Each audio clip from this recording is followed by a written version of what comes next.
Hello friends, कुछ month पहले यानी 2 फरवरी 2024 को आरआरबी ने एक ऑफिशियल एनुअल कैलेंडर आरआरबी की आने वाली वैकेंसीज को लेकर जारी किए गए थे। यहाँ पर अब कंफर्म हो चुके हैं कौन सी वैकेंसीज को कौन सी आरआरबी कंडक्ट करवाएगी, यानी नोडल एजेंसी के तौर पर कौन सी आरआरबी काम करने जा रही है, किस वैकेंसीज के लिए ये कंफर्म हुआ है। इसके ऊपर बात करेंगे। एक लेटर वायरल हुए, उस लेटर के ऊपर हम लोग पूरी जानकारी आपको मिल जाएंगे, कब तक वैकेंसीज आएंगे इसकी भी जानकारी मिल जाएंगे, और फिर से यहाँ पर ये लेटर में क्या क्या चीज़ें, सारी चीज़ आपको इस वीडियो में जानने को मिलेगा। चैनल पर आप नए, चैनल को सब्सक्राइब कर लें और इस वीडियो को आप अपने दोस्तों के साथ शेयर जरूर करें। एनुअल कैलेंडर आप सभी लोग ने देख रखा, यहाँ पर एनुअल कैलेंडर में जो बात हम लोग करेंगे वही चीज़ वहाँ पर रिपीट किए गए। जैसे यहाँ पर आरआरबीएलपी ने एडवर्टाइजमेंट आ गए, जो 18 जनवरी के करीब एडवर्टाइजमेंट आए थे। टेक्नीशियन के मार्च में आए थे, 8 या 10 मार्च के करीब यहाँ पर एडवर्टाइजमेंट यहाँ पर आए थे टेक्नीशियन का। अब बचे हुए हैं जुलाई सितंबर के non technical post NTPC level 4, 5, 6 और level 2 and 3, junior engineer paramedical category level 1 का पोस्ट बचा हुआ है, और मिनिस्ट्रियल आइसोलेटेड कैटेगरी के वैकेंसीज बचे हुए हैं। अब इसको लेकर एक लेटर वायरल हुए हैं। अब ये लेटर भी डेट आप देखेंगे तो 10 अप्रैल 2024 के डेट में आप यहाँ पर इस लेटर के डेट देख सकते हैं। और ये आज का दिन हम लोग बात करें तो आज 11 अप्रैल है। अब यहाँ पर वही जानकारी दी गई। एनुअल कैलेंडर रेलवे ने ग्रुप सी के वेरियस पोस्ट को लेकर आरआरबी ने पहले ही पब्लिश कर दिया है, और इसके according recruitment ALP and technician के भी पब्लिश कर दिए गए। जो एएलपी पब्लिश किए गए थे, एडवर्टाइजमेंट आए थे 19 जनवरी के, और टेक्नीशियन के जो एडवर्टाइजमेंट आए थे 8 मार्च 2024 के बाद एडवर्टाइजमेंट आ गए थे। ये चीज़ कहे जा रहे हैं। इन फिर जो भी आगे कंप्यूटर अथॉरिटी यानी नोडल आरआरबी इशू किए जाएंगे, conduct of the computer based examination, जो फ्लोइंग टेबल में है, यानी एनटीपीसी की वैकेंसी जो लेवल 4, 5, 6 होंगे, और under graduate level 2 and 3 NTPC की वैकेंसी की जो नोडल एजेंसी आरआरबी है, आरआरबी अहमदाबाद नोडल एजेंसी के तौर पर काम करेगी यहाँ पर। और ये आरआरबी अहमदाबाद एनटीपीसी के जो भी सारे लेवल हैं, इन सारी वैकेंसी को पूरी तरह से कंडक्ट करवाएगी, यानी इनकी देख रेख में सारे आरआरबी काम करेंगे। तो ये चीज होगा। फिर पैरामेडिकल कैटेगरी के आरआरबी पटना को बनाया गया है, और लेवल 1 यानी जिस वैकेंसी के लिए बहुत सारे कैंडिडेट इंतजार कर रहे हैं ग्रुप डी की पोस्ट को लेकर, ये भी इसके लिए आरआरबी भोपाल को बनाया गया है नोडल एजेंसी के तौर पर। और मिनिस्ट्रियल आइसोलेटेड कैटेगरी के लिए आरआरबी गुवाहाटी रीजन को बनाया गया है नोडल एजेंसी के तौर पर। तो ये नोडल एजेंसी के तौर पर काम करेंगे, और ये सारी वैकेंसीज को पूरी तरह से पूरा करेंगे। अब यहाँ पर एएलपी एंड टेक्नीशियन को लेकर यहाँ पर क्लियर नहीं है एएलपी के लिए कौन से नोडल एजेंसी बनाएगा। शायद एएलपी के लिए चेन्नई को बनाएगा, शायद, मुझे एग्जैक्ट कंफर्म नहीं है। तो एएलपी और टेक्नीशियन को लेकर आगे जैसे इंटरनेट के ऊपर कुछ मिलता है, इसके ऊपर आगे चलकर आने वाले वीडियोज़ में हम लोग बात करेंगे। तो ये रहा यहाँ पर level 1 paramedical ministry isolate category post zonal railways and production unit में एसएस देयर वैकेंसीज। तो यहाँ पर असेसमेंट किए जाएंगे। असेसमेंट का जो टाइम लिखा गया है अप्रैल और मई के महीने में, यानी कितनी वैकेंसीज खाली हैं, जूनियर इंजीनियर कितनी खाली है, सीएमएस के कितनी खाली है, सीएमए के कितनी खाली है, पैरामेडिकल कैटेगरी में कितनी पोस्ट खाली है, लेवल 1 में कितनी खाली है, मिनिस्टेरियल आइसोलेटेड कैटेगरी में कितनी खाली है, एनटीपीसी के सारी लेवल में कितनी खाली है, इसकी अप्रैल मई में किए जाएंगे। और 2 ग्रुप डी और मिनिस्टेरियल आइसोलेटेड कैटेगरी के लिए जुलाई 2024 में असेसमेंट किए जाएंगे।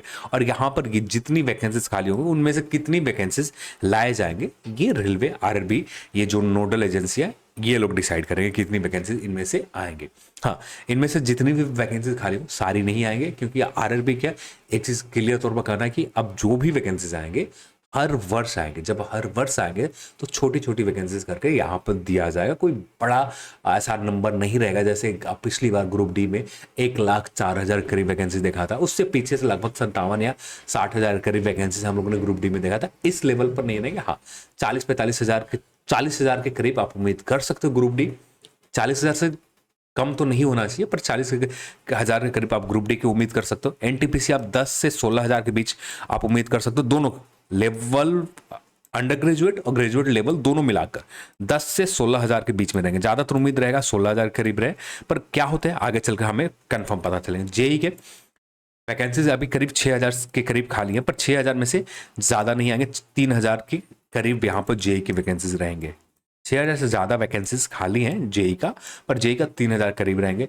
पैरामेडिकल कैटेगरी इसके लेकर कोई डेटा नहीं है। लेवल 1 बहुत सारे पोस्ट खाली है, पर यहाँ पर ज़्यादातर वैकेंसीज सेकेंड टर्म यानी 2025 के लिए आएंगे। तो यहाँ पर 2024 में यही वैकेंसीज हमें मिलेगा, और ये वैकेंसीज अप टू असेसमेंट जो किए जाएंगे 30 यानी जो वैकेंट होंगे 30 जून 2025 तक के लिए जो भी वैकेंट होंगे आने वाले समय में, इनके पास डेटा होता है कितने रिटायर्ड हो रहे हैं, कितने पोस्ट कहाँ पर खाली होंगे, ये सारे इस डेट तक असेसमेंट करना और 30 अब यहाँ पर 9/2025 तक यहाँ पर करने हैं इसके लिए लेवल 1 के लिए। और इसके बाद वैकेंसीज करने के बाद अप्रूवल ली जाएगी मई जून के महीने में और अगस्त के महीने में, और जून में एडवर्टाइजमेंट जारी कर दिए जाएंगे। ड्राफ्ट तैयार हो जाएगा, प्रपोजल ऑफ ड्राफ्ट जो है जून में एडवर्टाइजमेंट भी आ जाएंगे जून जुलाई के महीने में, क्योंकि ऑफिशियल कैलेंडर में भी देखें तो जून जुलाई के महीना ही जुलाई सितंबर के महीने में कहा गया। तो जुलाई तक आते आते हम लोग यहाँ पर भी ये जून आते तक इनका ड्राफ्ट तैयार हो जाएंगे और सितंबर में इसका ड्राफ्ट तैयार हो जाएंगे। इसके बाद एडवर्टाइजमेंट के नंबर आएगा तो एडवर्टाइजमेंट भी इसके बाद आ जाएंगे। जो डेट है एज पर डेट है यहाँ पर जुलाई सितंबर, और ज़्यादातर वैकेंसीज समय से पहले आए तो यहाँ पर भी ये भी उम्मीद है, जैसे टेक्नीशियन अप्रैल जून में कहा गया था समय से पहले आए, तो यहाँ पर भी ये सारे वैकेंसीज हमें जून में देखने को मिल जाए। जून में ये वैकेंसी इनमें से एनटीपीसी देखने को मिल जाए, पैरामेडिकल का ये थोड़ा बहुत डिले हो, जुलाई सितंबर चला जाए, पर यहाँ पर जून एनटीपीसी वैकेंसी ज़्यादातर उम्मीद लास्ट जून तक मिल जाएंगे। अक्टूबर में लगभग शुरुआत सितंबर के महीने में ही हमें लेवल 1 के वैकेंसी मिल जाएंगे और अक्टूबर नवंबर तक ये वैकेंसी मिल जाएंगे। तो ये सारी वैकेंसीज हमें आने वाले समय में कन्फर्म मिलेंगे। नंबर ऑफ वैकेंसीज थोड़ा बहुत कम बेसी रहेंगे, क्योंकि कम ही रहेंगे, क्योंकि यहाँ पर हर वर्ष अब वैकेंसीज की बात की जा रही है। अब एक साथ वैकेंसी दे देने का मतलब ये है कि आने वाले 3 से 4 साल फिर वैकेंसीज को भूल जाओ, क्योंकि ये वैकेंसी पूरा करने के बाद अब ये तो यहाँ पर एक अच्छा खासा समय चला जाता, तो ये चीज़ें अब यहाँ पर नहीं होंगे कि अब एक बड़ा नंबर पर आएगा। हाँ 10,000 से 10,000 भी कम नहीं होते वैकेंसी।